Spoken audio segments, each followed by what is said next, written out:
Écoutez, je vous remercie infiniment. Je vous remercie, Joanne, pour cette présentation et ainsi que l'IREMO pour m'avoir demandé de parler dans ce contexte d'école populaire, idée que j'apprécie particulièrement. Alors, effectivement, comme disait Joanne, je suis arrivée au Yémen en 2002 et j'en suis partie en fin 2015. Et durant toute cette période, j'ai effectivement fait ma thèse sur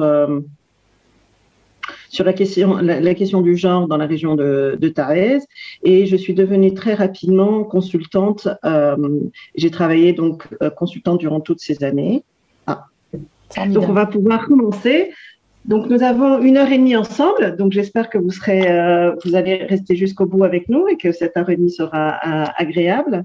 Est-ce que vous pourriez remettre votre caméra par contre, si vous pouvez? Ah pardon, excusez-moi. Pardon, maintenant il n'y a pas la caméra. Donc à présent, voilà, bon. Je pense qu'on est bon là. C'est bon? C'est bon, tout va bien. Très bien. Donc j'espère que nous aurons 1 heure et demie ensemble qui sera agréable et qui sera agréable pour vous et que vous allez nous suivre jusqu'à la fin. Donc, comme disait Joanne, j'étais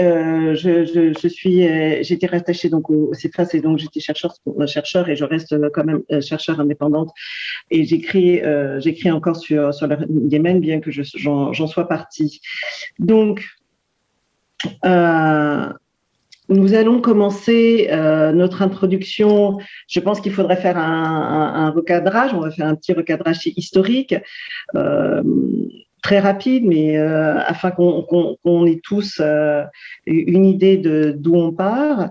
En 1978, Ali Abdallah Saleh prend le pouvoir dans la région du Nord, et donc vous voyez bien sur la carte qui se situe à votre droite la République arabe du Yémen. Je suis désolée, c'est écrit en anglais, mais je pense que c'est abordable pour tout le monde. Et le Sud, qui est la République démocratique populaire, populaire du Yémen. Donc Ali Abdallah Saleh prend le pouvoir en 1978.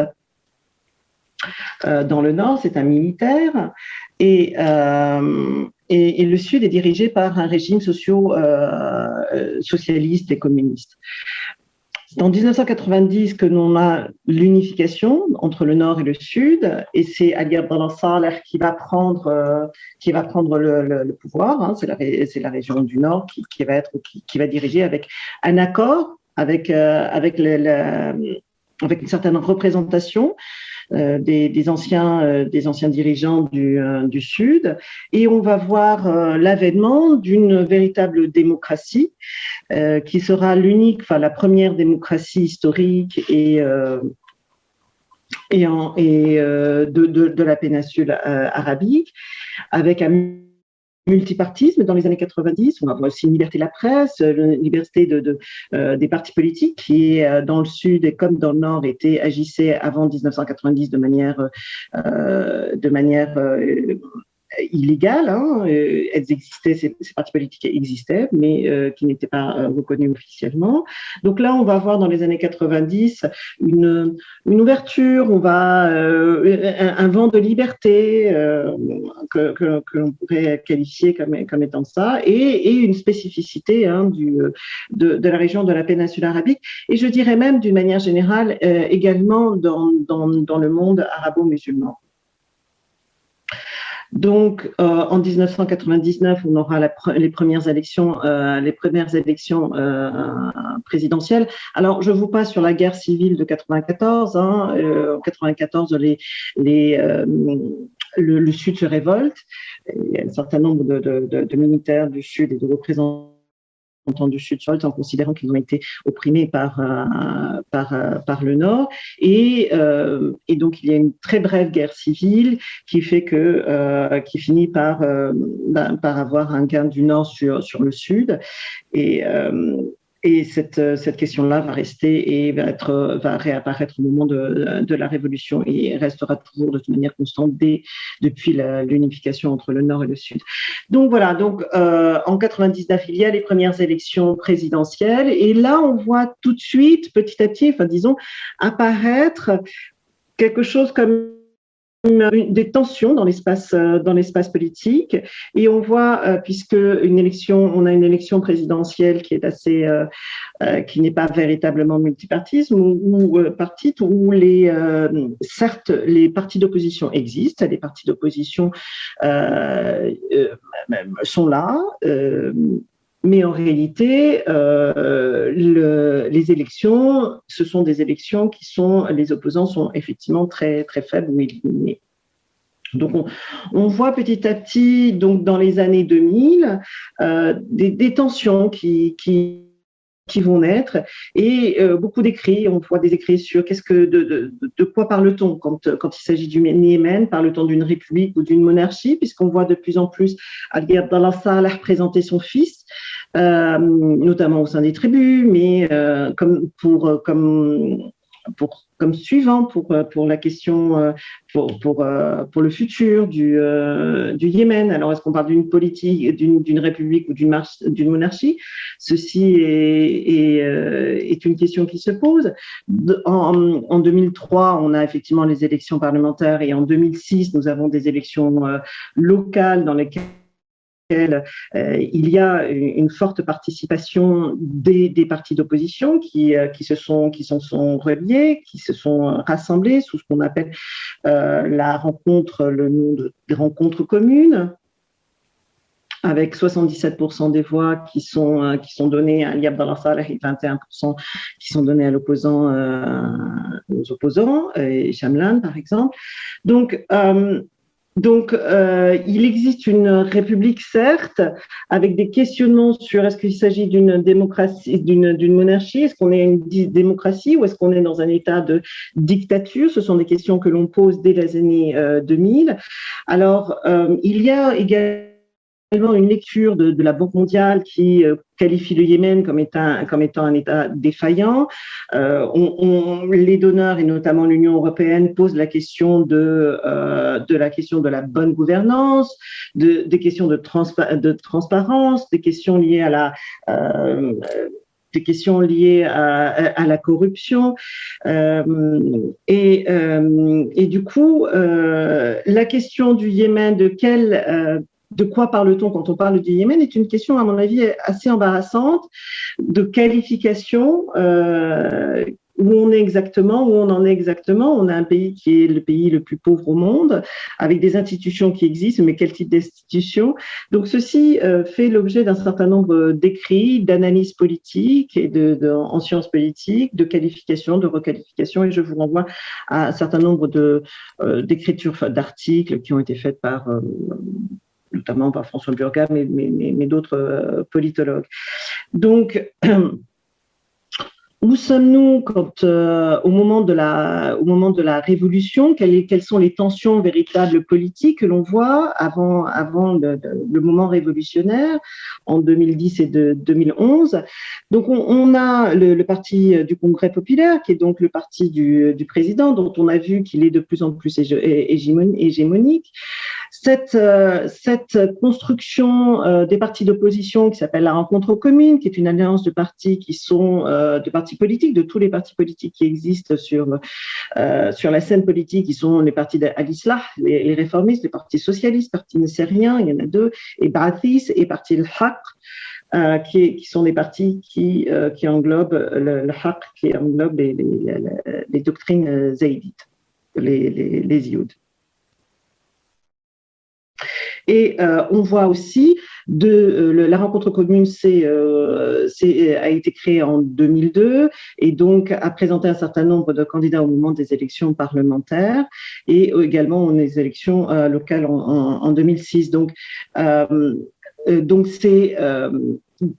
ils existent et ils s'expriment avant la Révolution, et il y a un certain nombre de tensions. Parce que normalement, en 2000, il était prévu qu'il y ait des élections en 2009, des élections présidentielles et également parlementaires, qui n'ont jamais eu lieu à cause de tensions politique qu'il y a entre le parti du président et la rencontre commune, les partis qui sont de la rencontre commune, sur un certain nombre de sujets politiques, notamment des découpages des régions pour les élections, et la rencontre commune demande aussi un certain nombre de réformes politiques qui n'ont pas lieu. Donc on est dans un état de tension entre les partis qui rassemblent la rencontre commune et le parti du Congrès populaire, avec des demandes de réformes. On a vu que la Banque mondiale, l'Union européenne, donc les institutions internationales aussi réclament un certain nombre de réformes politiques pour plus de transparence, comme je disais, la lutte contre la corruption, etc., etc. Dans ce contexte-là, il y a également le mouvement du Nord, que l'on appelle à l'époque le mouvement des Houthis, qui s'appelle aujourd'hui Ansar Allah. Alors, très brièvement, qui sont les Houthis? C'est assez... je vais être extrêmement bref sur ça, mais ce mouvement naît... disons 2004, un petit peu avant, enfin commence dès les années 90, mais véritablement s'organise dans les années 2000. C'est un mouvement que l'on appelle, qui rassemble un certain nombre de zaïdites, les zaïdites étant considérés comme étant la 5e branche des sunnites. Donc en gros, il s'agit au Yémen, nous avons le zaïdisme et les Shafi'i, qui sont donc les zaïdites, considérés comme étant des chiites, mais comme je disais, la 5e branche de la doctrine sunnite. Donc, ils sont très, très proches des Shafi'i. Et le mouvement Houthi se construit tout au début sur cette idée que, à partir d'une idée que qu'il n'y aurait pas de liberté de pratique de leur doctrine, et que une certaine doctrine qui serait proche du sunnisme serait celle qui serait imposée, notamment au niveau des écoles, dans le discours politique. Et donc, à l'origine, c'est une revendication, je dirais plutôt identitaire, enfin religieuse, mais également identitaire, un droit à l'existence qui va en réalité être une revendication, à mon avis, très politique déjà à l'origine. Et donc, il y a 6 guerres entre 2004 et 2010, entre Ali Abdallah Saleh 2009 et entre Ali Abdallah Saleh et les forces qui soutiennent Ali Abdallah Saleh et donc Ansar Allah et les Houthis à l'époque. Dans le sud, il y a un mouvement protestataire qui commence dès 2007, qui rassemble en réalité donc les anciens militaires qui faisaient partie de la révolution de 1994, qui revendiquent l'accès à la retraite, leur isolement, leur marginalisation au pouvoir. Et donc, on va voir ces personnes-là se rassembler avec les jeunes, ils vont rallier également les jeunes, et donc on va avoir un certain nombre de manifestations. Et là, également, tension politique, parce qu'il va y avoir des répressions, non seulement, donc on va avoir un état de guerre dans le nord qui n'est pas véritablement déclaré, mais un certain nombre de guerres qui vont se terminer avec des 6 guerres, hein. Donc on va avoir des attaques armées, puis une fin, puis une convention qui va arrêter les guerres, etc., etc. Et dans le sud, des mouvements qui sont plus ou moins réprimés.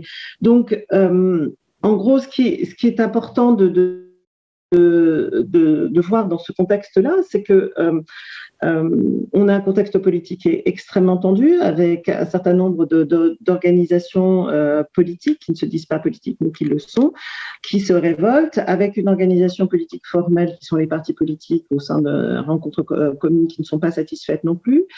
Et en réalité, ce qui est assez important aussi de voir, c'est que dans le pays qui est le Yémen, il y a beaucoup de référents. On se trouve dans un contexte politique qui est beaucoup plus complexe qu'on peut trouver, par exemple, en Tunisie, ou qu'on peut trouver, je dirais, en Syrie, ou qu'on peut trouver également en Égypte. C'est-à-dire que nous avons des organisations sociopolitiques qui sont très, très assez variées et également très puissantes.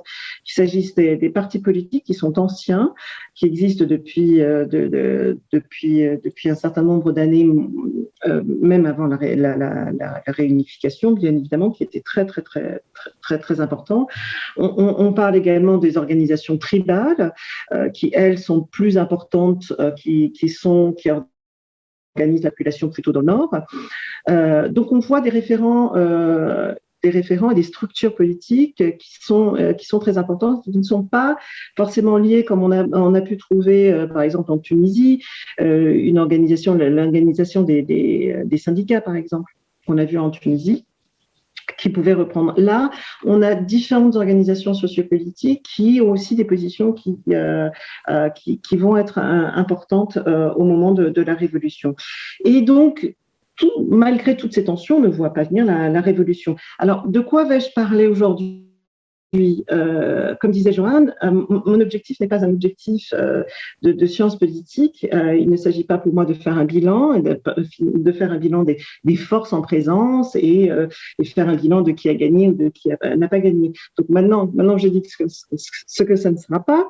Je voudrais parler plutôt effectivement de ces représentations, d'un discours, de quoi on parle. Quand on parle de révolution, qu'est-ce qui s'est passé également ?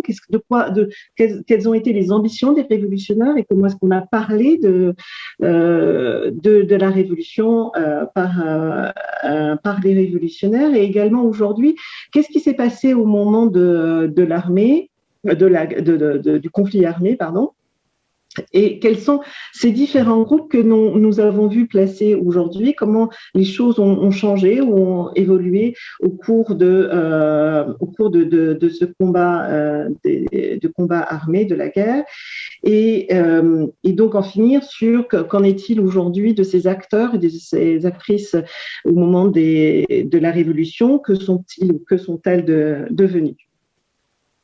Donc, voilà nos 3 points d'intervention: les actions et fondements révolutionnaires, les luttes des mots, hein, et aujourd'hui, les révolutionnaires, que sont-ils ou que sont-elles devenus dans les espaces politiques. Commençons donc par les actions et fondements révolutionnaires. Je vous ai mis ici mon livre, donc pour que vous sachiez, j'ai suivi, je vivais donc à Sanaa à l'époque, et j'ai suivi la révolution pendant un an. Et donc j'étais sur la place pratiquement tous les jours durant cette période. J'ai interviewé à peu près 300 personnes. Assisté à un certain nombre d'événements, un peu plus de 100 événements durant cette période. Et toutes les semaines, j'écrivais un billet et que j'ai envoyé à des amis qui n'étaient pas là au moment de la révolution, qui étaient à l'extérieur. Et du coup, j'ai partagé ces billets-là qui sont devenus un livre. Alors, ce livre-là ne rassemble que la moitié du livre d'origine, parce que pour des questions éditoriales, on ne pouvait pas publier tout ce qui était marqué. Du coup, voilà. Mais au moins, vous pouvez suivre dans ce livre ces interrogations et les questionnements et la construction d'une révolution, si cela vous intéresse, pour avoir d'autres aspects. Je ne traiterai que des aspects revendications et de l'organisation de cette pensée révolutionnaire, de ce peuple révolutionnaire. Alors, comment ça s'organise? Alors, très rapidement, à Sanaa, quand il y a Abou Aziz qui meurt, l'immolation de ce jeune homme, il y a des réactions à Sanaa. La révolution s'organise assez rapidement avec des manifestations dans les rues. On manifeste tout d'abord face à l'ambassade tunisienne, puis il s'agira de l'ambassade égyptienne. Et les premières tentes ne se plantent qu'au début du mois de février, du 2 ou 3 à peu près février.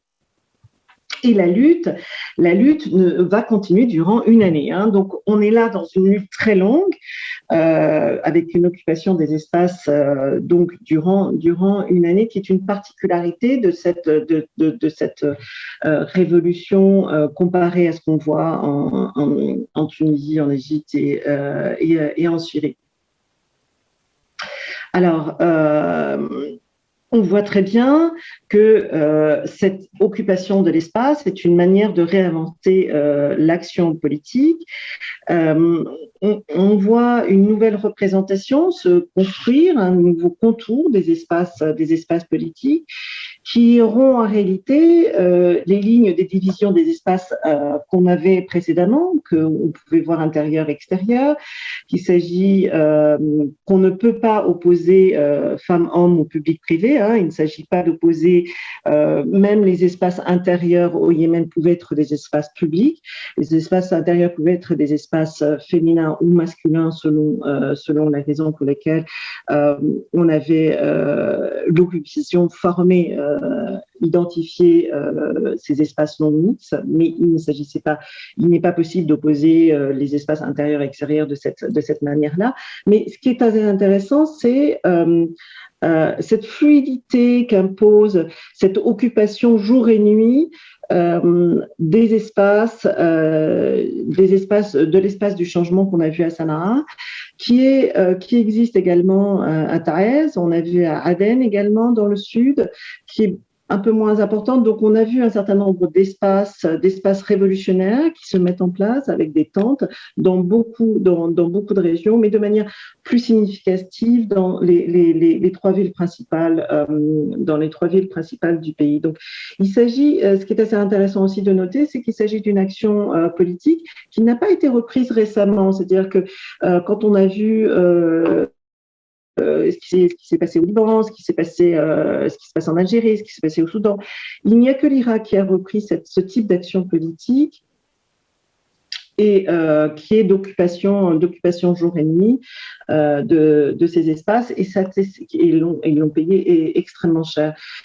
Quelle autre cette occupation, cette action politique des espaces a aussi mis en valeur une espèce de visibilité des femmes. Alors ça, on l'a vu beaucoup, hein, on l'a entendu, les médias, les chercheurs, chercheuses en ont parlé, même les militantes, on le voit très bien aussi dans le livre, les militantes politiques et les activistes parlent de visibilité des femmes.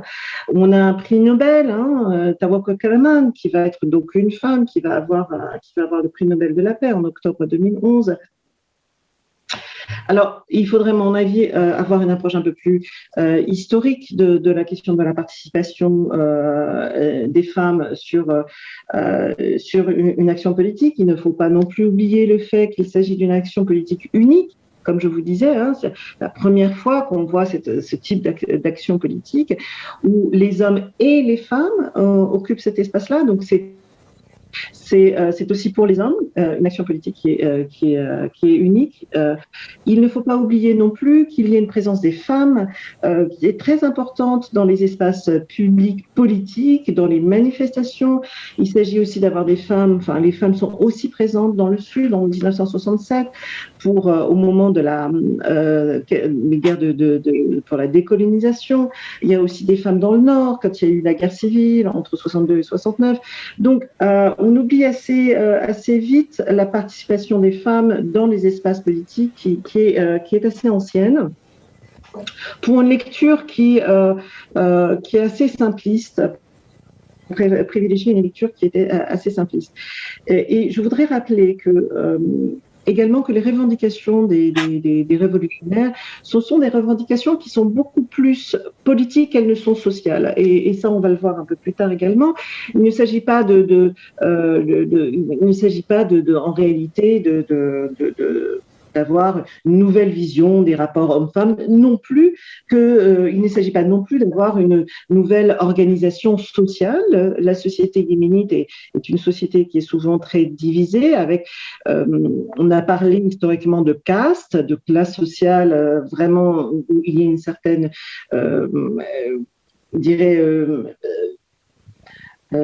impossibilité d'aller d'un groupe à un autre. Hein, les stratégies de mariage sont très compliquées. ça dépend des régions, mais tout de même. Et ça, ce ne sont pas des questions qui sont soulevées au niveau de la place.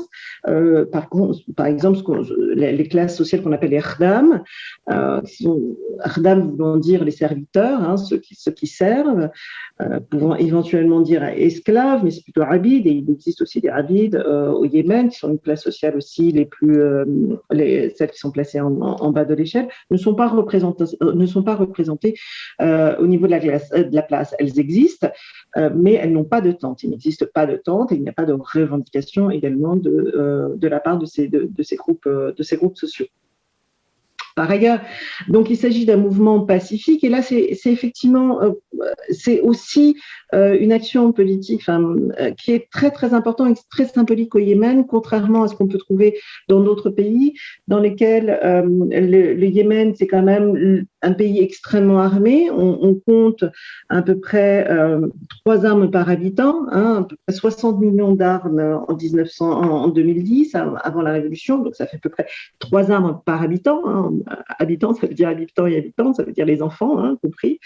Donc, la présence des armes est une présence qui est très importante à la fois et qui ne signifie pas une société violente, hein, c'est pas du tout ça, mais symboliquement qui est extrêmement présente. Et donc, ce mouvement pacifique a une rayonnance qui est qui est vraiment très différente par rapport à un écho, je dirais, voilà, un écho qui est très différent par rapport à ce qu'on l'importance est bien plus différente que ce qu'on peut avoir dans les autres mouvements révolutionnaires qu'on voit à l'époque.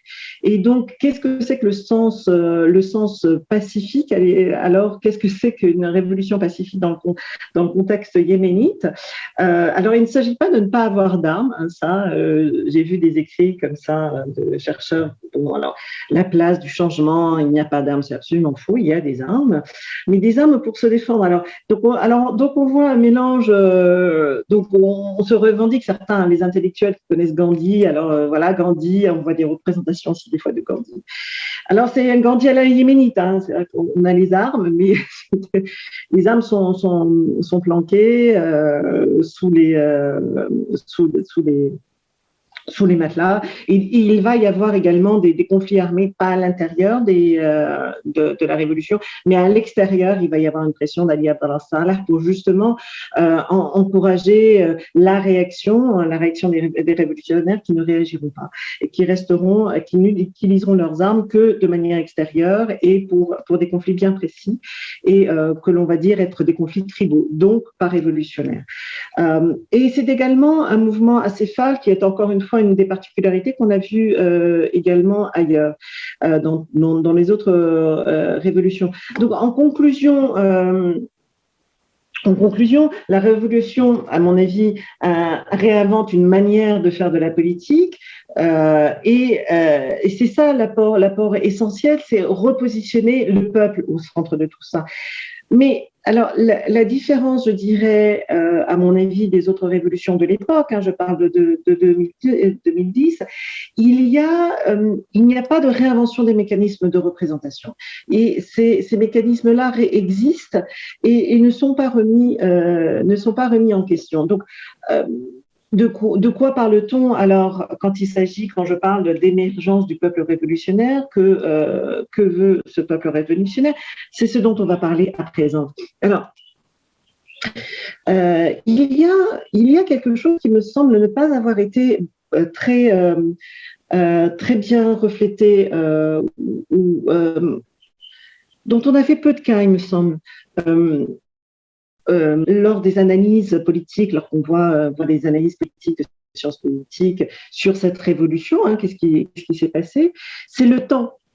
C'est le temps que les partis politiques, mais aussi les structures tribales, ont pris pour réagir. C'est-à-dire que on voit des mouvements populaires, on voit ce peuple révolutionnaire qui se fait, qui se crée, qui prend les armes, qui prend les places, qui va, dès les débuts du mois de janvier, exister, manifester, prendre les places début février, et rien ne se passe au niveau des partis politiques, rien ne se passe au niveau des chefs de tribu. Ils ne bougent pas. Les partis politiques, alors que les rues ou la rue demande Isqat al-Nidam, la fin du régime, du système, les partis politiques revendiquent encore les modifications dont on parlait avant. Ils veulent une réforme politique. Ils ne veulent pas ne veulent pas la tête d'Ali Abdel Saleh, mais ils veulent une revendication. Le peuple dit non. Ils veulent la tête. Les tribus sont extrêmement silencieuses au début. Il n'y a pas de. Alors, il s'agit donc d'une révolution. En réalité, on voit beaucoup des jeunes, on voit des moins jeunes, on voit les universitaires, on voit la société civile qui fait partie, on voit les gens qui sont des hommes et des femmes tribales, qui en fait partie. Et c'est au moment où, à mon avis, quand les partis politiques vont céder à la force du peuple, et donc vont rallier le mouvement révolutionnaire. Et c'est à ce moment-là qu'il y a effectivement une bascule, et quand il va y avoir une entrée des partis politiques, de ces structures qui étaient préexistantes à la Révolution, on va avoir tout de suite des négociations entre Ali Abdel Saleh, les partis politiques, et donc tout de suite on va penser à mettre fin à cette révolution, cette action révolutionnaire. Mais là, c'est vraiment très important. Il me semble que là, c'est quelque chose dont on parle jamais, ou vraiment, hein, on n'assiste jamais sur. En fait, c'est le peuple qui a fait plier ces structures-là. Et il ne s'agit pas d'inverse. C'est le peuple qui a dit nous n'admettrons plus, nous ne voulons plus ce système-là. Alors, le peuple, qu'est-ce que c'est ? Il me semble que je vais vous lire un extrait peut-être de mon livre qui est à la fin du livre, qui est le résultat donc d'une année de recherche avec les révolutionnaires. Et là, je suis avec des hommes tribaux qui est une région qui est juste à côté de Sanaa, de la capitale. Et donc, j'essaie de comprendre qu'est-ce que c'est que ce peuple révolutionnaire, qu'est-ce que c'est que le peuple révolutionnaire. Et donc, j'écris. L'homme insistait sur le refus des révolutionnaires de rappeler leur affiliation à une quelconque structure, parce que ces dernières divisent, segmentent, désunissent le peuple qui, dans une révolution, ne forme qu'un corps. Et donc, effectivement, c'est cette idée d'un corps qui agit et qui écrit son histoire, qui est là et qui est vraiment le plus important. Et on voit. Alors, je voulais vous citer. Le temps passe extrêmement vite. Je suis désolée. Je voulais vous citer également un autre extrait, mais je vais passer assez rapidement sur. Ce qui est important aussi, à mon avis, de noter, c'est qu'au Yémen, il y a également une histoire de la révolution. La révolution au Yémen, c'est souvent associé à une révolution d'un petit nombre, de quelques-uns, et on le voit par exemple en 1962, où il y a un renversement de régime entre le régime de l'imama qui existait avant avec une république, et cette révolution, elle a lieu avec une poignée d'hommes qui va changer leur régime. Alors que l'on se trouve aujourd'hui, en 2011, dans un contexte complètement différent, où il y a toute une population, tout un peuple qui est dans la rue. Et là, ça donne aussi une autre signification au mot révolution dans l'histoire politique du Yémen. Ça aussi, c'est quelque chose qui n'a jamais été véritablement relevé dans les écrits. Et qui est à mon avis aussi importante de réinscrire dans l'histoire populaire, dans l'histoire politique aussi.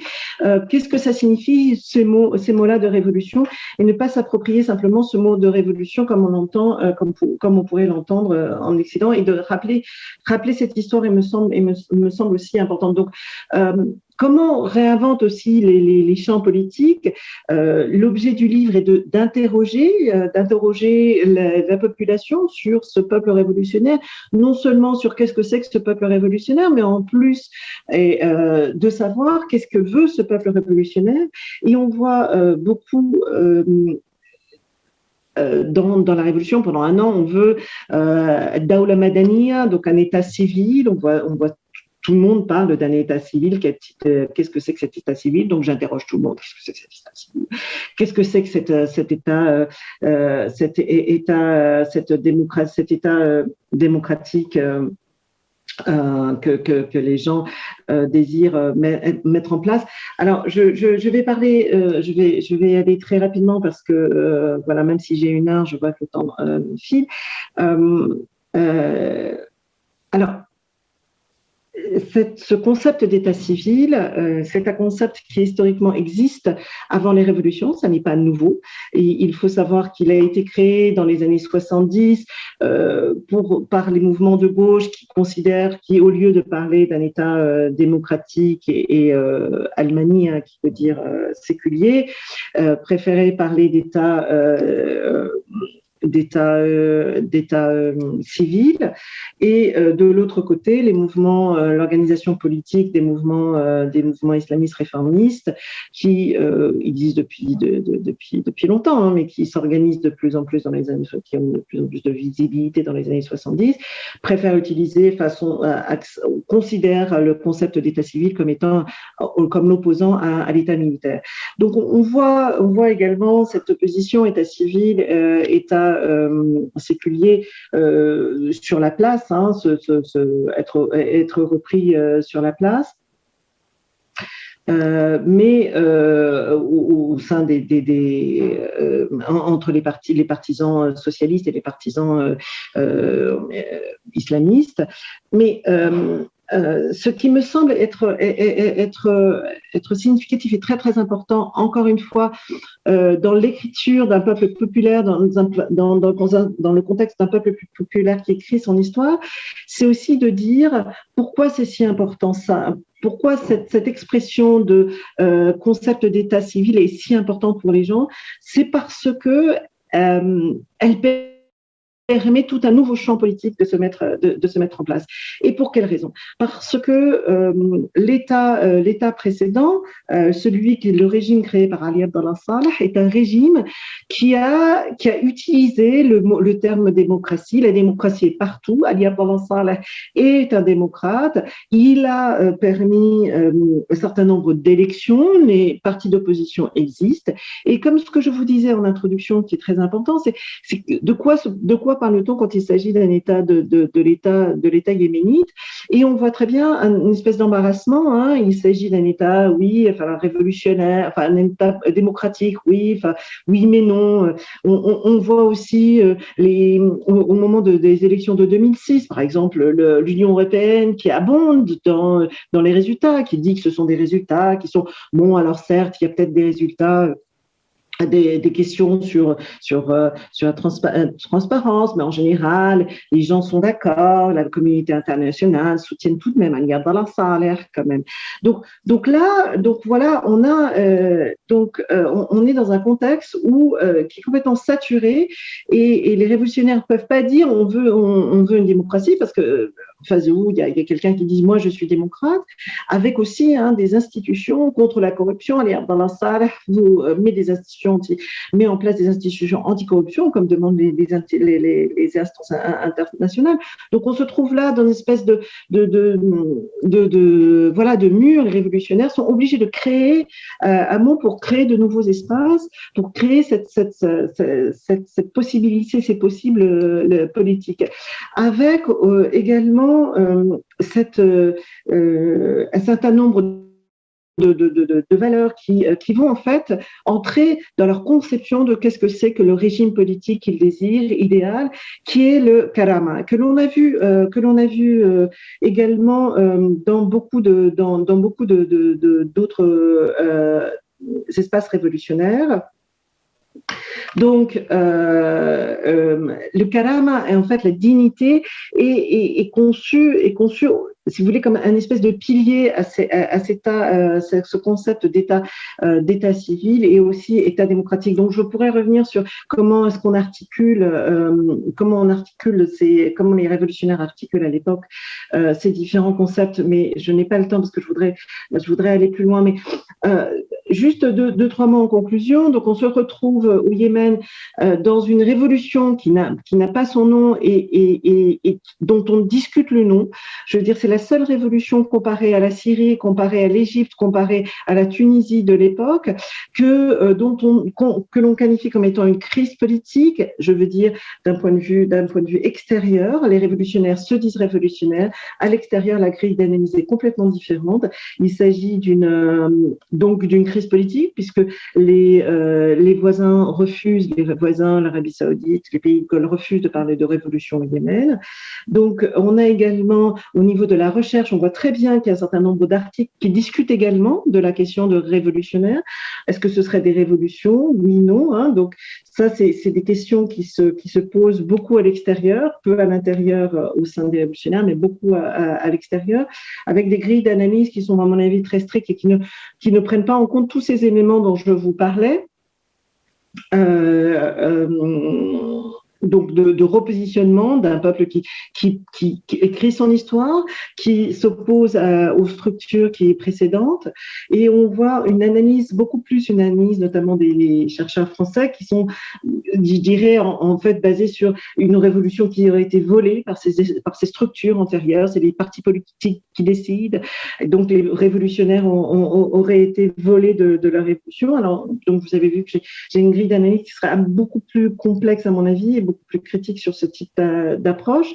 Et moi, ce qui me semble assez frappant, c'est de voir dans cette complexité, on a très peu vu, par exemple, d'écrits, et ça, c'est d'une manière générale, ce manque d'écrits sur ces positionnements de ces structures. Alors, on les voit comme étant hégémoniques, les partis politiques qui auraient volé, et ce qui s'est passé, c'est eux qui effectivement dirigent les discussions de paix. On va voir l'accord du Golfe juste après en 2011. Alors,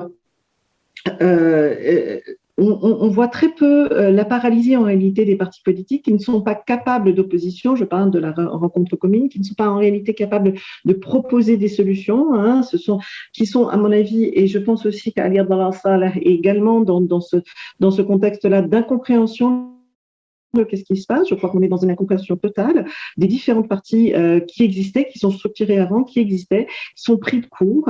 Ils ne savent pas s'organiser. Alors, je ne dirais pas ça d'Ali Abdallah Saleh, qui a une vision, à mon avis, plus claire de comment réagir face à ce qui se passe. Mais je crois, et il restera jusqu'à aujourd'hui, une incompréhension des partis politiques, et on pourrait éventuellement le voir plus tard. Donc, assez rapidement, on voit tout de suite après 2011, il y a donc un accord qui est signé entre les différents partis, et on voit la première élection présidentielle libre où il n'y a qu'un seul candidat, donc ça commence déjà mal, mais c'est ainsi. Et de 2011 à 2015, il y a tout de suite après, je vais vous passer très vite,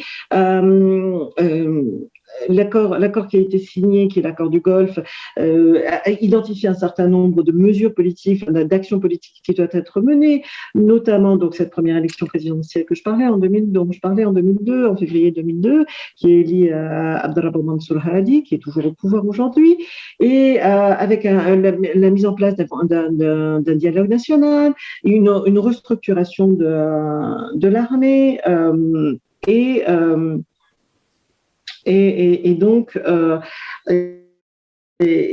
une constitution qui devrait être mise en place, et éventuellement donc un nouveau Yémen qui naîtrait de la révolution.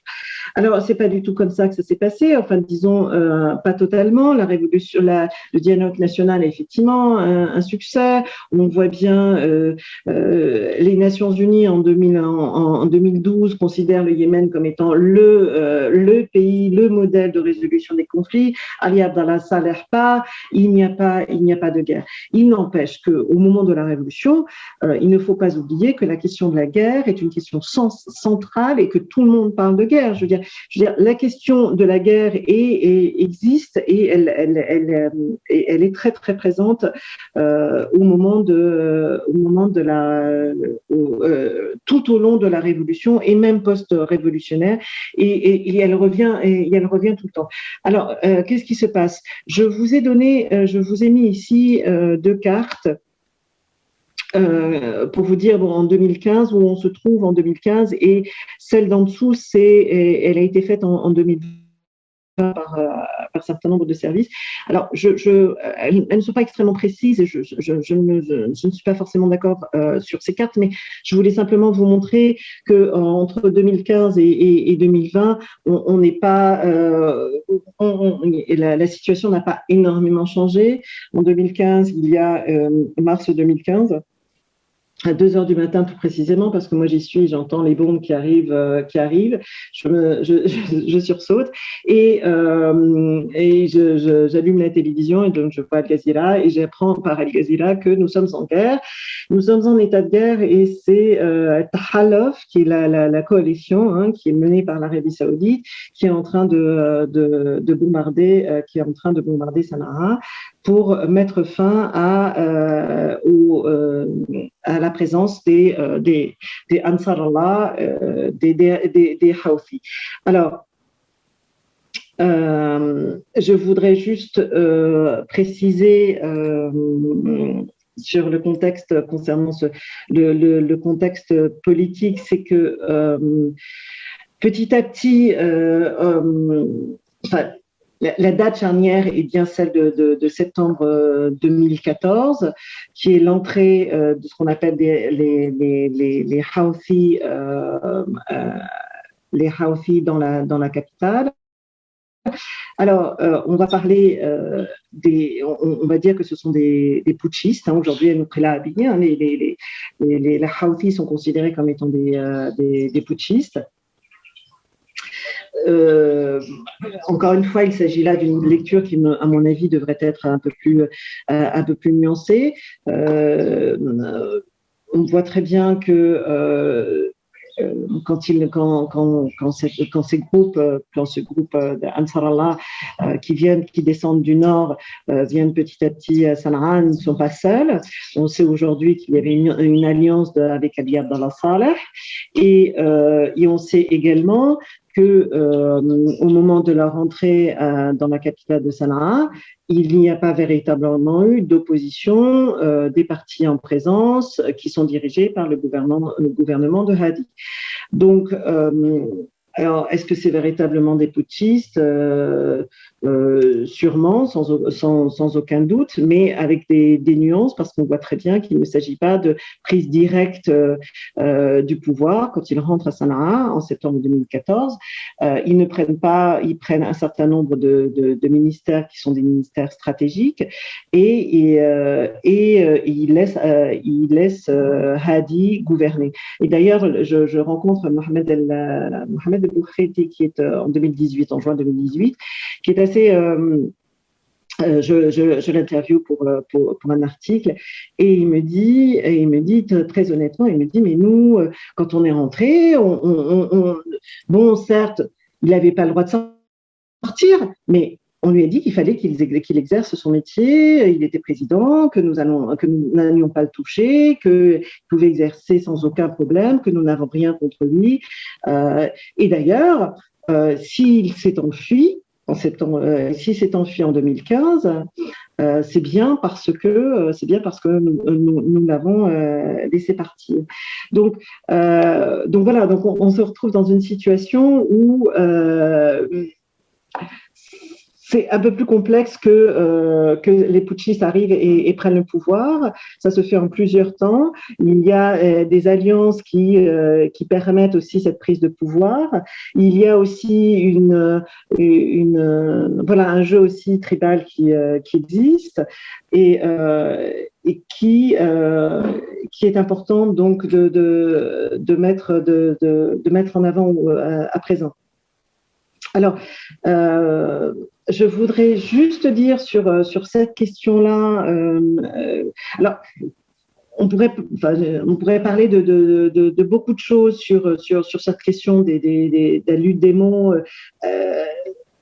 Alors, de ce conflit-là, tout le monde est plus ou moins terroriste. Hein. C'est-à-dire que pour Ansar Allah, il y a les terroristes de Daesh, hein, d'un côté, et Al-Qaïda. Ansar Allah se considère comme étant un mouvement qui lutte contre les terroristes, les terroristes extrémistes islamistes. Et c'est une image qui se construit depuis disons, je dirais depuis la Révolution. De l'autre côté, ce qu'on appelle le gouvernement de Hadi dit l'inverse, que les terroristes, c'est Ansar Allah, ce sont les terroristes hein, aujourd'hui. De l'autre côté, on a aussi les États-Unis qui ont Trump, qui avant de partir a mis Ansar Allah sur la liste des terroristes. Donc il y a beaucoup de terroristes au Yémen, hein, et c'est au nom du terrorisme qu'on se bat au Yémen, hein, donc on est clair. Et beaucoup d'ennemis d'ailleurs. Hein. Donc on revoit aussi, donc on a Ansar Allah contre Hadi, on a les mouvements du Sud dont je n'ai pas beaucoup parlé, qui se bat contre le Nord. Et puis alors je vous passe les différents conflits locaux, hein, des uns contre les autres, qui sont aussi des conflits historiques. Quand on voit le Sud, alors le mouvement du Sud, ce sont également des conflits historiques. Donc, on voit à la fois ce que je disais tout d'abord en introduction, c'est-à-dire qu'il y a un certain nombre de références qui sont à la fois des organismes de structuration, les structures politiques, ce sont des structures aussi, des organisations politiques locales, qu'elles soient tribales, qu'elles soient régionales, elles sont basées sur différents modèles, et on le voit apparaître au niveau de ces guerres. Alors, et qui peut paraître très, très compliqué, comme disait Johan, qui peut paraître très compliqué, mais qui peuvent avoir. Enfin, moi, je comprends un petit peu. On peut essayer de voir un peu. On voit un certain nombre de choses qui existent depuis qui s'inscrivent aussi dans le temps. Donc, j'ai envie de dire que tout est un peu brouillé. Hein. On se retrouve notamment par cette utilisation des mots. Et par exemple, je pourrais très bien prendre l'exemple de militia, par exemple. Alors, militia n'étant pas un mot arabe, ce sont des milices. Alors, je vois apparaître en 2015 le mot de militia. Moi, ça fait déjà un certain nombre d'années que j'habite au Yémen. Un militia, ça ne veut rien dire pour moi. Et alors, tout est militia. Ansar Allah et les militia pour les gens du gouvernement. Les gens du gouvernement sont militia pour les gens d'Ansar Allah. Encore une fois, on se retrouve dans un brouillard total et également qui remettent en question les structures. Alors les gens qui soutiennent le gouvernement vont dire militia pour décrédibiliser, si vous voulez, l'organisation tribale qui existait avant, dont certains appartiennent à Ansar Allah, pas tous d'ailleurs, hein, parce qu'on ne peut pas dire que les Houthis ce sont des tribus. Les Houthis, les Ansar Allah font partie, se sont ralliés une partie des tribus, certes, mais pas que. Et d'ailleurs, on n'est pas dans une opposition sunnite, puisqu'il y a beaucoup de gens qui sont des Shafi'i qui vont soutenir le mouvement d'Ansar Allah. Et inversement, c'est-à-dire qu'il y a des gens qui sont des zaïdites qui vont soutenir le gouvernement actuel.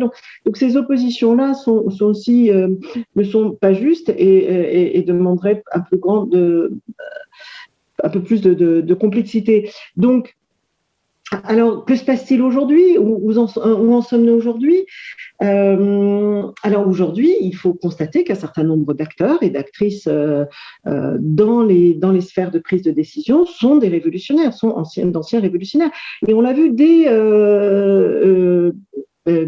la constitution du post-révolution, après la première élection, des constitutions du gouvernement, où 50% étaient anciens présidents et 50% de la rencontre commune.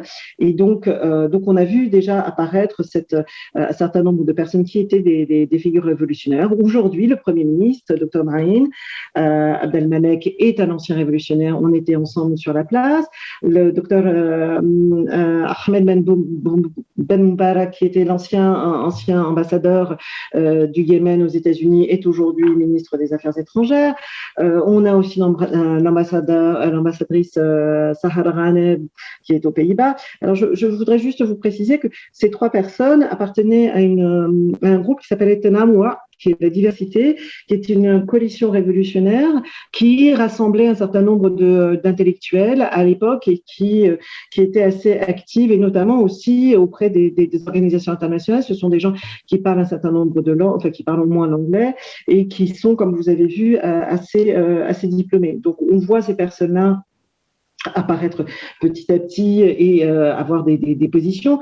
On voit aussi Mouté Dama, qui est également un jeune révolutionnaire qui est important au sein du Parti socialiste, qui est aujourd'hui, qui a été nommé il y a 2 mois secrétaire général au Conseil des ministres, qui est quand même une position assez prestigieuse. Donc on se retrouve face à un certain nombre d'acteurs au sein du gouvernement de Hadi, qui sont des anciens révolutionnaires, il n'y a pas à dire. Par ailleurs, la même chose, le même constat au sein de Ansarallah.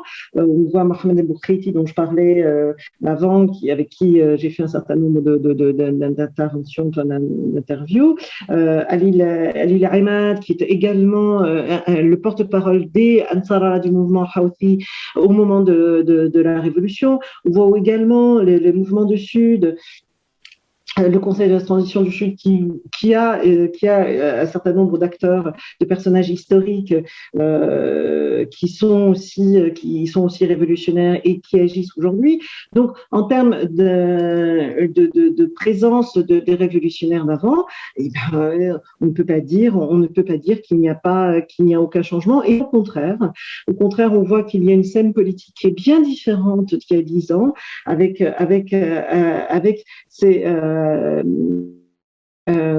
ces stratégies complètement différentes, et on voit des forces politiques apparaître au niveau local, très très fortes. Alors quand on parle de Ansarallah s'est positionné comme étant un mouvement dès la mise en place de ce gouvernement post-révolutionnaire qui a intégré la rencontre commune, comme étant un mouvement populaire. C'est le peuple qui parle, c'est le peuple qui est contre la corruption, qui se revendique de valeurs aussi tribales en disant nous sommes des gens honnêtes, nous servons le peuple.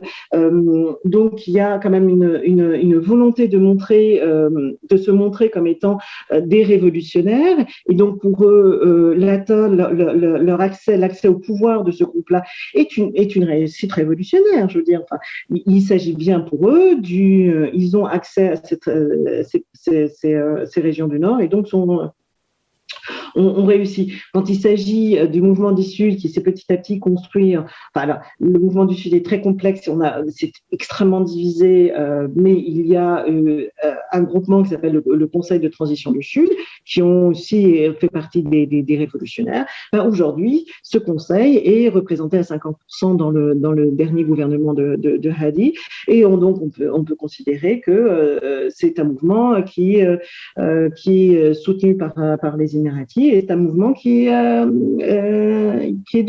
réussi à prendre du pouvoir. Alors, en ce qui se concerne en réalité les partis politiques qui existaient au préalable, qui sont les partis du président et les partis de la rencontre commune, ce sont ceux-là qui semblent être refloués, même s'ils sont au pouvoir. Récemment, ils sont rentrés au Yémen, mais ils étaient depuis la guerre de 2015. Depuis la guerre de 2015, ils sont à l'extérieur. Et ces structures-là n'ont pas beaucoup bougé. Alors, alors je vois peut-être deux signes de changement. Ces structures politiques, Parti socialiste, islamiste, l'Islah, etc., n'ont pas voulu changer leur tête, ou très peu. Peut-être le Parti nassérien, où il a justement changé un tout petit peu en intégrant les jeunes. Mais depuis la Révolution, il y a une espèce de statu quo interne aux structures politiques antérieures, comme si la Révolution n'avait pas existé, il n'y a aucun impact interne dans les structures. Ce qui ne veut pas dire qu'il n'y a a pas des discussions, et on a vu il y a à peu près 7-8 mois, par exemple dans la division à Taez du parti politique, dans la branche de Taez du parti politique, il y a une espèce de révolution interne où les jeunes ont pris la parole et ont pris donc c'est des jeunes révolutionnaires ont pris pouvoir et sont à la tête du Parti socialiste, par exemple à Taez. On peut aussi le voir, la défection d'un certain nombre de personnes et au niveau du parti Al-Islah, le parti réformiste.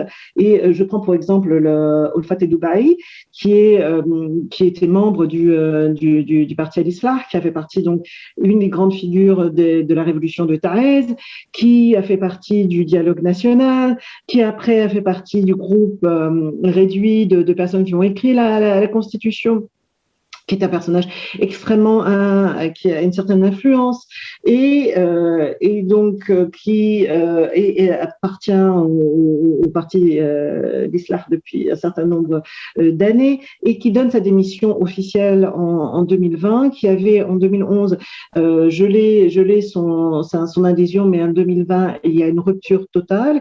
Et dans les raisons qu'elle invoque, ce sont une reproduction interne dans les mécanismes politiques d'une vision dictatoriale contre laquelle on s'est élevé au moment de la Révolution. Donc, on voit bien qu'il y a clairement une position contre des pratiques qui sont anciennes et qui sont contraires aux objectifs de la Révolution. Donc, aujourd'hui, on voit qu'il y a les figures révolutionnaires sont là. Il y a des choses qui se passent beaucoup sur le terrain. Et ma conviction personnelle, c'est qu'il n'y aurait pas eu cette guerre s'il n'y avait pas eu la Révolution. En d'autres termes, la guerre est aussi pour moi le reflet d'un repositionnement face au pouvoir, face aux structures qui existent, et qui est un mouvement qui est effectivement très très très lent. Et juste en dernier point, ce repositionnement, on ne sait pas très bien lire. Les décryptages est très complexe. Et ça fait partie d'un certain nombre d'ouvrages qu'on a vus apparaître après les révolutions. C'est comment comprendre ces sociétés et que se passe-t-il aujourd'hui. Et ça, ce sont des questions qui sont complexes et on n'arrive pas à les lire. Alors, je vais m'arrêter là parce que ça fait déjà beaucoup. Je suis en train de faire un blog sur 10 ans après. Je suis en train de voir maintenant, je vais faire tout un travail cette année à la suite de mon livre, voir les révolutionnaires et même à l'extérieur des révolutionnaires, voir que sont devenues ces personnes au bout de 10 ans de révolution. J'espère que je voudrais laisser donc vous laisser la parole. Et j'espère que j'ai été claire et je pourrais préciser un certain nombre de points si je n'ai pas été suffisamment claire. Je vous remercie. Merci beaucoup, Maggie, pour cette présentation.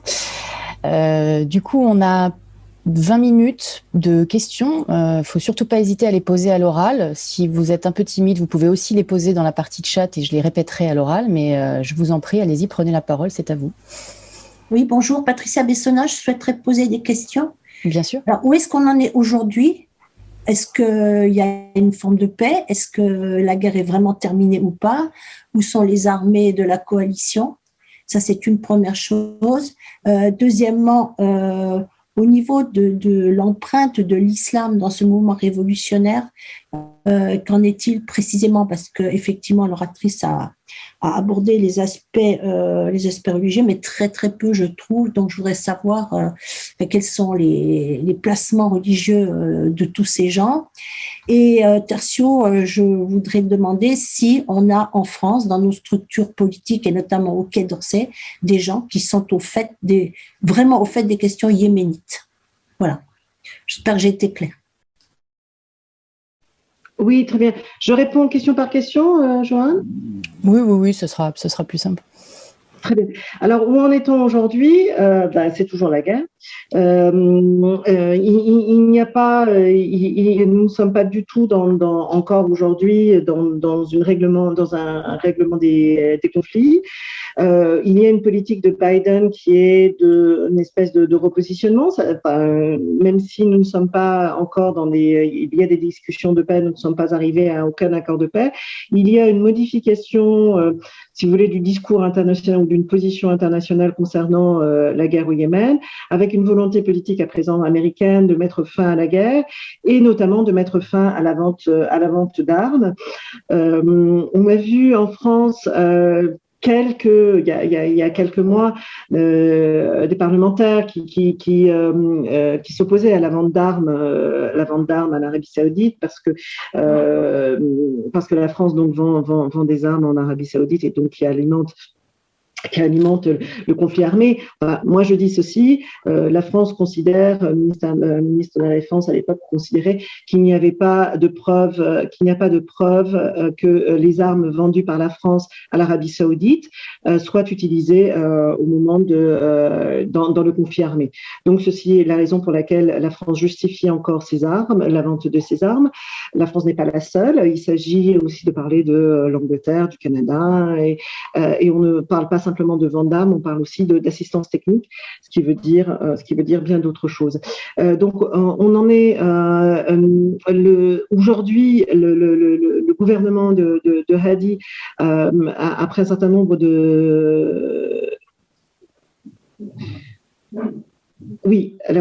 après un certain nombre d'années passées à l'extérieur, est à présent siège à Aden, qui est devenue la capitale, la capitale principale, la capitale de Muaqqata, qu'on dit Muaqqat, ça veut dire pas permanente, mais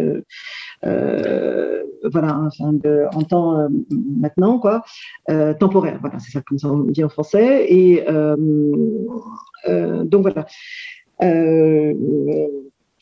En ce qui concerne le mouvement, alors islamiste, alors en fait j'ai du mal à comprendre exactement quelle est votre question. Donc Ansar Allah, comme je disais, Ansar Allah est une doctrine, est un mouvement qui prône une doctrine zaïdite et qui est en gros la doctrine zaïdite. Je ne sais pas si vous connaissez un petit peu, c'est un peu comme un mouvement, je sais pas, ils ont ce qu'on appelle des tariqs, ce sont des voies, hein, donc en réalité il ne s'agit pas, chez les zaïdites, il ne s'agit pas il y a des écoles zaïdites, hein, on est dans une multitude, si vous voulez, d'écoles ou d'interprétations des doctrines, et donc la famille des Houthi, le premier à avoir lancé ce mouvement, a été un mouvement de lecture, si vous voulez, de l'islam dans le cadre du saïdisme. Donc c'est ainsi. Et les mouvements, le parti Al-Islah est un parti qu'on appelle le parti réformiste. Alors c'est un parti qui est qui est compliqué, qui comprend à la fois des hommes des tribus. Les tribus font partie de ce parti politique. Il allie également ce qu'on appelle les salafistes islamistes, qui sont dirigés par Zamdani, et il y a aussi les commerçants, des grands commerçants. Il y a également ce qu'on appelle un peu les libéraux. Donc c'est un parti qui rassemble un certain nombre de différentes tendances politiques, qui ont des conceptions absolument très très très diverses, et ce mouvement politique ce parti politique a fait partie du pouvoir entre 2003 et 2007. Donc on n'est pas du tout, c'est un parti qui Et donc ça fait partie également des problématiques qui sont posées. Hein. Ce sont des partis d'opposition, mais qui font aussi partie du régime. Ça fait partie d'un certain nombre d'écrits. Comment est-ce que ces partis peuvent être à la fois d'opposition et ont été institutionnalisés et ont fait partie du régime. Et ça, c'est aussi des problématiques qu'on trouve au niveau de la révolution. Donc voilà. Et c'est aussi un parti qui va se rallier avec les socialistes. Donc le parti islamiste est un parti, un allié au parti islamique historique depuis 2002. Donc voilà, j'espère avoir répondu à votre question. Alors concernant la France, oui, il y a un ambassadeur en France, il y a un ambassadeur français, c'est Jean-Marie Safa, qui aujourd'hui est à Riyad et qui exerce son métier d'ambassadeur. Donc, qui a la particularité, d'ailleurs, vous allez le voir dans le blog, si vous voulez aller dans le blog, je l'ai interviewé en 2011 parce qu'il était conseiller politique au niveau de l'Union européenne et qui est un arabisant. Donc, bien évidemment, le Quai d'Orsay a des informations. Alors, concernant cette question-là, est-ce que l'arrêt des ventes d'armes mettra fin à la guerre? C'est une question compliquée. Moi, je ne suis pas politologue, donc je ne vais pas répondre à cette question. Par contre, je peux vous dire qu'effectivement, un certain nombre d'écrits ont été... il y a un certain nombre d'écrits qui ont été de positions de politologues qui... des think tanks notamment qui disent attention, c'est pas parce qu'il n'y aura pas d'armes que la guerre va mettre fin, ça c'est sûr. Est-ce que pour autant arrêter de vendre des armes ne va pas aussi avoir des conséquences sur un équilibre? Il y a aussi l'idée que l'Iran pourrait peut-être réapprovisionner plus le côté Ansarallah et donc va déséquilibrer ce qui se passe aujourd'hui. Ce sont des questions qui sont toutes valides et je ne pourrais pas répondre à ces questions. Ce n'est pas mon domaine de prédilection. Et aujourd'hui, le gouvernement est représenté par, comme je vous disais avant, donc par l'ancien parti du président Ali Abdallah Saleh, par les partis de la rencontre commune et également le Conseil de transition du Sud. Je vous en prie, vous avez d'autres questions? Oui, bonjour. J'aurais aimé savoir où en est le Yémen sur le plan de la pandémie Covid. Est-ce que ça a joué un rôle dans l'évolution de la situation? Mais le fait que ça soit un pays en guerre, c'est pas forcément une très bonne chose. Je ne sais pas où en est le système sanitaire. Ah, mais écoutez, le Yémen, 4 mois après le début de la guerre, le Yémen a été considéré comme étant la plus grosse crise humanitaire. 4 mois après la guerre, ça fait 6 ans. Hein.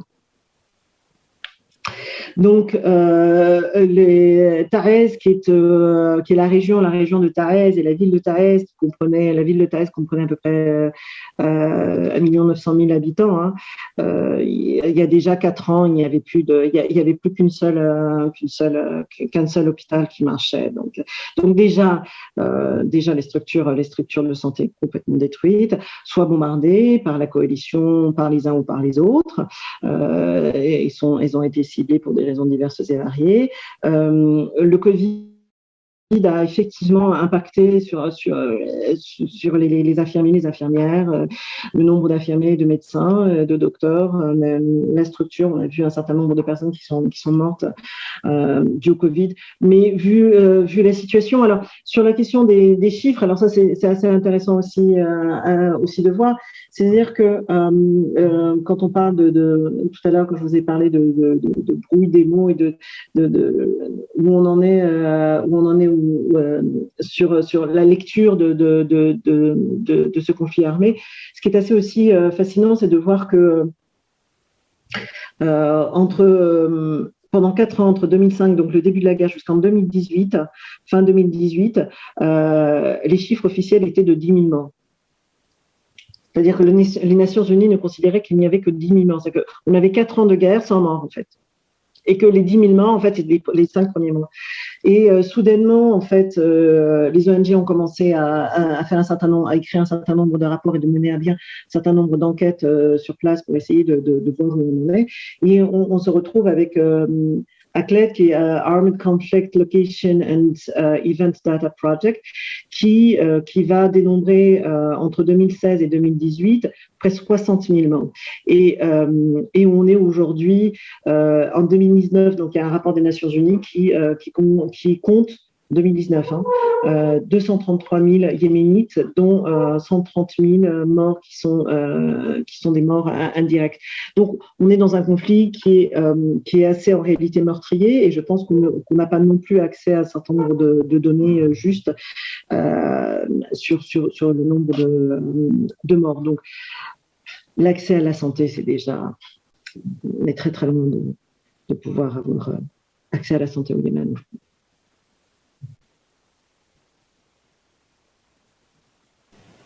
Alors, il y a plusieurs questions sur le chat, donc je vais les prendre par ordre chronologique. Est-ce que la constitution du nouveau gouvernement est le meilleur compromis pour éviter une nouvelle partition du pays et unir les forces dans le processus de sortie de crise? Et dans ce gouvernement, Hadid a-t-il encore un vrai rôle à jouer? Merci. Alors là, encore une fois, c'est une question de science politique. Donc, moi, je vais vous parler effectivement en termes peut-être plus personnels, de mon opinion personnelle et non pas de spécialiste en sciences politiques. J'ai assez peu espoir d'un Yémen unifié. Je ne pense pas qu'on puisse avoir un Yémen unifié dans le futur. Ça me semble compliqué, pas forcément qu'en termes politiques, il ne s'agit pas simplement de diviser. On voit très bien que les Émirats sont présents dans le sud. L'Arabie Saoudite va avoir aussi à son mot à dire. Mais il s'agit plutôt, ma question, c'est comment est-ce qu'on va vivre ensemble. Il y a une incapacité. Les tensions sont très fortes entre les populations du nord, du sud, d'une région à une autre, qui va faire que le vivre ensemble va être beaucoup plus complexe, et je ne vois pas arriver dans les mois à venir. Est-ce que Hadi est une force de conciliation? Ça fait quand même 10 ans qu'il est là. Il n'a manifestement pas prouvé qu'il était capable de rallier un certain nombre de forces derrière lui. Mais j'ai envie de dire qu'il n'est pas le seul. On voit encore, comme je vous ai dit au moment de la présentation, qu'il y a tout de même des structures qui sont toujours les mêmes. On voit il n'y a pas de changement non plus de structures qui sont structures des partis politiques, le parti de réformiste al-Islam, le parti socialiste, le parti baathiste, nassérien, enfin bref, tous ces partis d'opposition qui n'ont pas changé et qui sont soutenus par les forces étrangères tout de même. Enfin, je veux dire, la diplomatie française ou les diplomaties européennes ou américaines soutiennent cette organisation. Je vous rappelle que les dernières élections parlementaires datent de 2003. En fait, on a des parlements depuis presque 20 ans. Je veux dire, c'est toujours les mêmes parlementaires. Et on parle de démocratie, on parle de légitimité de Hadi, qui devait être là que pendant 2 ans. Et on parle de constitution. Alors, il faut respecter la constitution, qui n'est absolument pas respectée. Mais enfin, les forces occidentales se basent sur une constitution, disant mais on respecte la constitution, sur un discours qui, à mon avis, ne tient pas debout. Mais ça, il s'agit de mon apport, de mon avis personnel. Je t'en prie, Joanne. Oui, alors il y a d'autres questions qui sont effectivement des questions beaucoup plus axées sur l'aspect politique, mais il y a une question qui est intéressante, je pense, pour vous en tant qu'anthropologue. Il y a Martin qui déjà vous remercie pour cette intervention et qui vous demande si vous pourriez dire quelques mots sur la vie à Sanaa sous le contrôle des Houthis. Je ne sais pas, désolée, je le prononce très mal, mais je suis beaucoup moins rapide. Oui. Alors, moi, j'ai été au Yémen en 2018. Donc, l'avantage de ma position, d'être indépendante, de dépendre que de moi, c'est aussi d'avoir accès, au terrain. Et donc, j'ai passé quelques jours, 2 semaines à Sanaa. Et moi, j'avais quitté, comme je vous disais, Sanaa en 2015, en octobre 2015. Et donc, ça faisait au moins 3 ans que je n'avais pas vu mon pays et cette ville, Sanaa. Alors, il y a beaucoup de contrastes. Il s'agit d'une ville où il y a des immeubles très récents. une construction très rapide, non seulement d'immeubles, mais également en 2018, il s'agissait aussi d'avoir, par exemple, des stations à essence très modernes que je n'avais jamais vues auparavant. Donc on voit qu'il y a de l'argent qui existe, qui est là. C'est une Sanaa aussi qui est un peu vidée de ses habitants. Il y a beaucoup moins d'habitants, de gens qui sont partis. Avec des supermarchés qui sont approvisionnés. Donc on voit des produits, on sait que le Yémen produit très peu. Il est basé sur beaucoup d'importation de produits étrangers, donc ces produits étaient là. En termes de sécurité, quand on est dans les régions dirigées par les forces de Ansar Allah, ce sont des régions qui sont en général assez stables. C'est-à-dire que Sanaa est une région, la ville est une région, est une ville dans laquelle on peut se promener jour et nuit, hommes comme femmes. Alors ceci ne veut pas dire que récemment, on a vu il y a 2 semaines un certain nombre une volonté d'Ansar Allah de mettre fin à un certain nombre d'espaces qui étaient publics, d'espaces publics dans lesquels il y avait une mixité, hommes-femmes, où pendant un certain nombre. Alors ça, on l'a vu arriver en 2015, en 2014, quand ils sont arrivés, il y a eu des pressions sur ces espaces mixtes. Alors il y a très peu de cafés à Sanaa, mais enfin on en a 4 ou 5. Et sur 4 ou 5, ils étaient mixtes. Il y avait des hommes et des femmes qui se rencontraient, les espaces universitaires où même aussi effectivement les hommes et les femmes se rencontrent. Bon. Et donc il y a eu des pressions d'Ansar de mettre fin, de fermer ces cafés. Finalement, ils n'ont pas réussi. Enfin, disons qu'il y a eu des stratégies de détournement des cafés. Et aujourd'hui, on revoit une vague comme ça de volonté d'imposer une espèce de plus stricte division des espaces.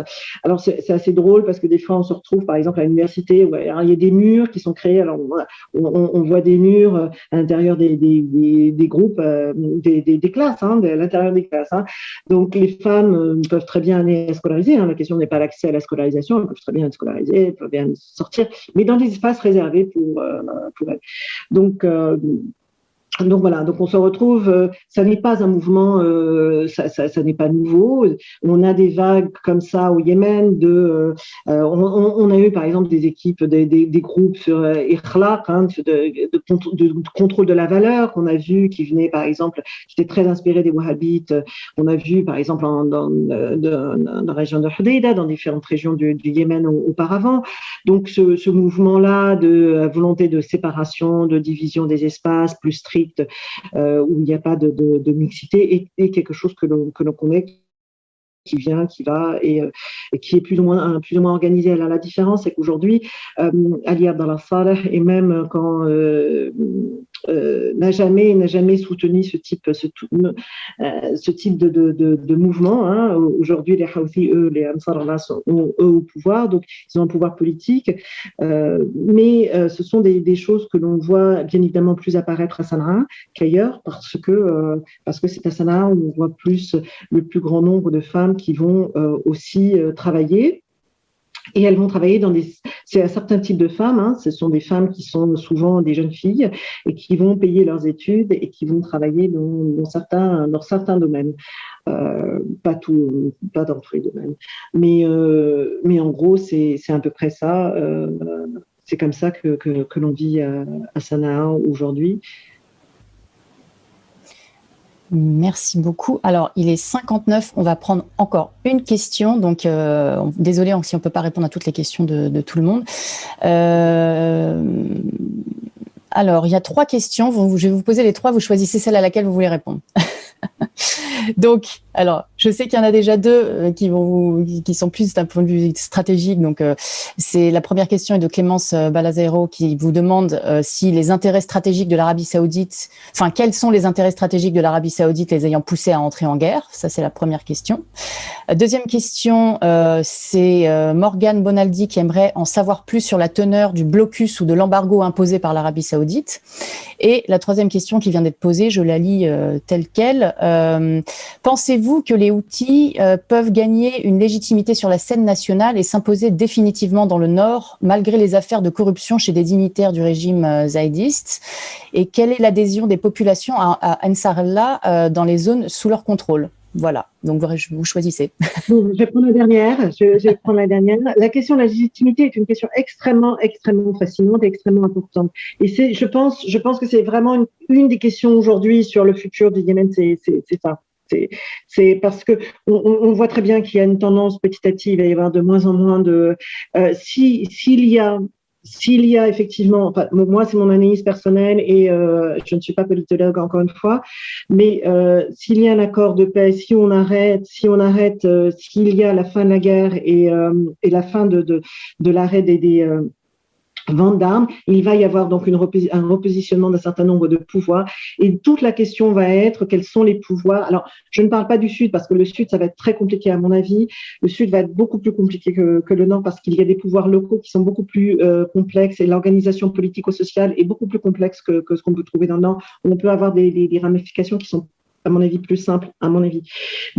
Mais toute cette question de légitimité, de qui va suivre le mouvement d'Ansarallah, qui va soutenir le mouvement d'Ansarallah, moi, ce que je peux vous dire, c'est que quand j'étais au Yémen en 2018, j'ai interviewé un certain nombre de chefs de tribus qui se rallient au mouvement d'Ansarallah parce qu'on est en état de guerre. Et s'il n'y a pas d'état de guerre, à qui vont-ils se rallier? Parce que là, on est d'accord, on se rallie tous contre l'Arabie Saoudite, qui est donc l'ennemi commun. Mais s'il n'y a plus d'ennemi commun, qui est l'Arabie Saoudite, comment est-ce que Ansarallah va construire son État? Il va falloir avoir un véritable État avec une conception de ce que c'est que l'État. Aujourd'hui, le mouvement Ansarallah se construit petit à petit comme étant un État, mais ne reste pas un État parce que déjà il n'est pas reconnu comme État, il n'a pas d'obligation étatique. Les institutions étatiques qu'il met en place sont encore très embryonnaires.